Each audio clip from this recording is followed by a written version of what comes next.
If you're tired of your phone's default keyboard, here are a few alternative options that might improve the way you type.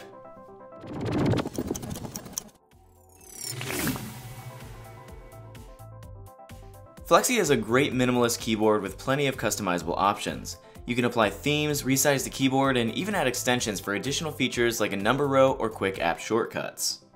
Flexi has some of my favorite autocorrect behavior and plenty of gestures to make features like backspace and undo quicker and easier.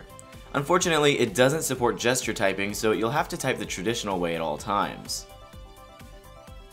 Chroma is another highly customizable keyboard. You can change nearly everything about the keyboard, from fine-tuning the theme to rearranging the number pad in the symbols page. It has plenty of its own useful gestures like swiping up on the backspace button to delete every word and swiping up on the spacebar for quick access to Google Now. The Settings app is full of ads and there are a lot of premium options, but luckily you don't really need to open the app for much once you've set it up the way you like. If you use the paid version of Chroma, you can even sync your settings to your Google account for a quicker setup on new devices. Now, a lot of people prefer voice dictation over typing by hand, and for that, TalkType is a great solution. It opens the microphone by default and offers some nice conveniences that other speech-to-text keyboards don't have.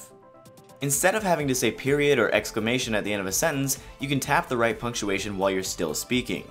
You can also swipe with one finger to quickly select a word, or two fingers for multiple words. Best of all, when you want to go back to typing, it's actually a really solid keyboard complete with gesture typing and everything. One of the most popular third-party keyboards has always been SwiftKey. It's not quite as flexible as some of the other options we've shown, but you can still tweak it a decent amount, and there's even a shortcut for quick access to the settings in the corner.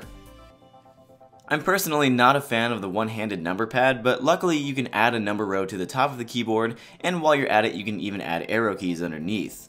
SwiftKey also has a great gesture typing system called Flow, but if you prefer, you can enable the typical gesture actions like swiping around to move the cursor.